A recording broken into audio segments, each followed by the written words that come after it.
Okay, let's dive right into this. Welcome to the Explainer.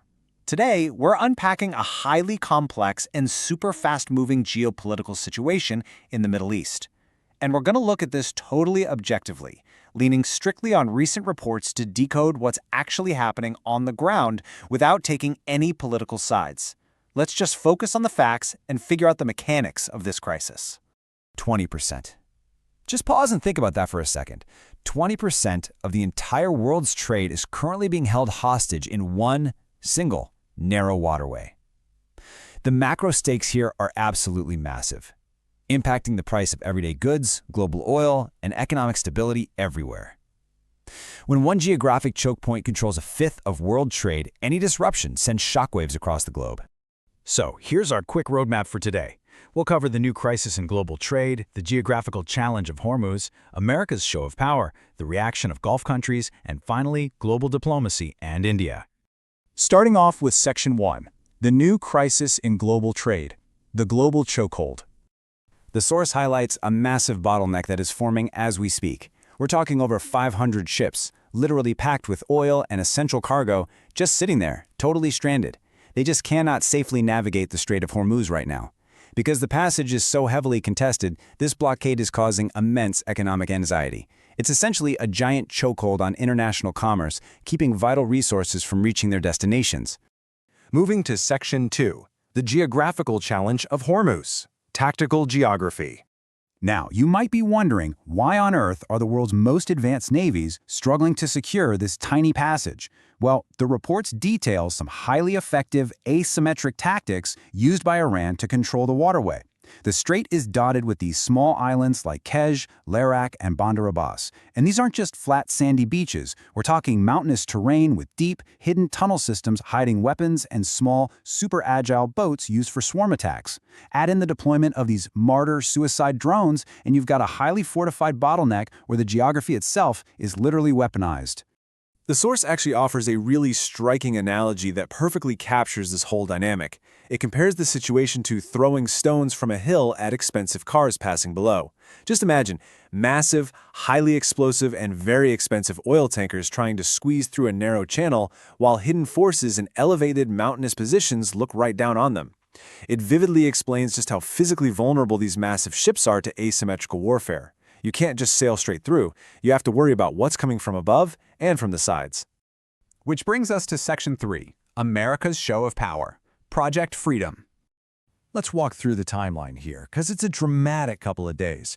On May 4th, the U.S. unilaterally announced Project Freedom to safely escort commercial ships through the strait. But just 36 hours later, the whole operation is suddenly paused. Pakistan was stepping in to mediate, and Gulf nations were hesitating to get involved, denying airspace access. But that pause? It didn't last. At exactly 3 a.m., in a sudden, unannounced push, 3 U.S. destroyers crossed the strait. By 4:16 a.m., they announced a successful transit to the world.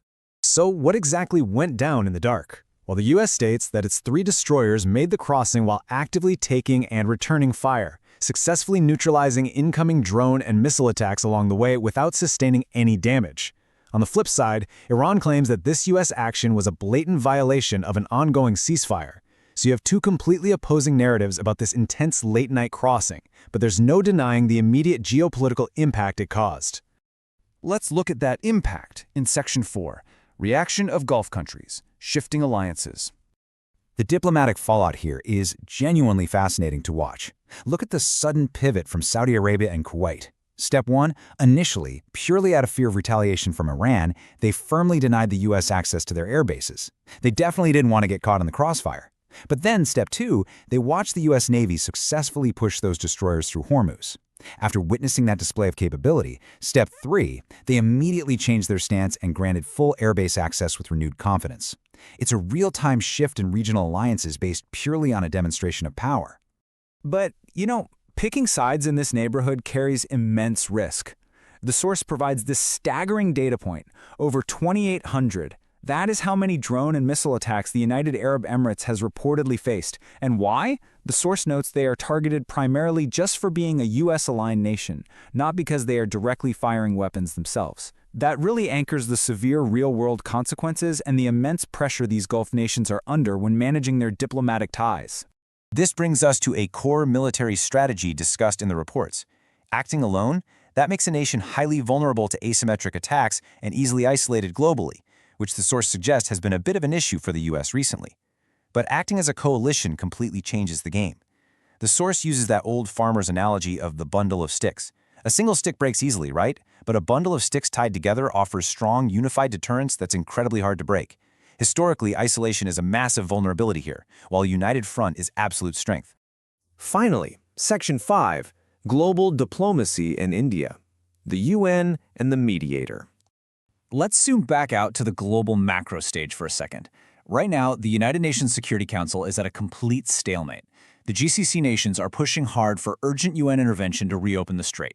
However, China and Russia are threatening to use their veto power. Their core argument? They refuse to support any intervention unless the UN officially blames the US and Israel for triggering the blockade in the first place. So we're looking at a massive geopolitical deadlock, and those 500 ships are still just sitting there. Now, what's really interesting is that India finds itself in a highly unique position to offer a potential solution here. India maintains strict neutrality, but they have incredibly high economic stakes with both the US and the GCC countries. Plus, the source notes India is expecting some major high-level diplomatic visits shortly, Marco Rubio representing the Quad, and other key figures representing BRICS interests. So, India is essentially sitting right at the crossroads of these massive, competing global blocs. So here's a thought I want to leave you with. As global superpowers remain absolutely paralyzed by a single, heavily contested waterway, could a neutral India be the key mediator capable of unlocking 20% of the world's trade? It's a fascinating potential shift in the balance of international power and diplomacy. Thanks so much for hanging out with me for this explainer. Keep analyzing the facts, keep questioning the broader picture, and I'll catch you next time.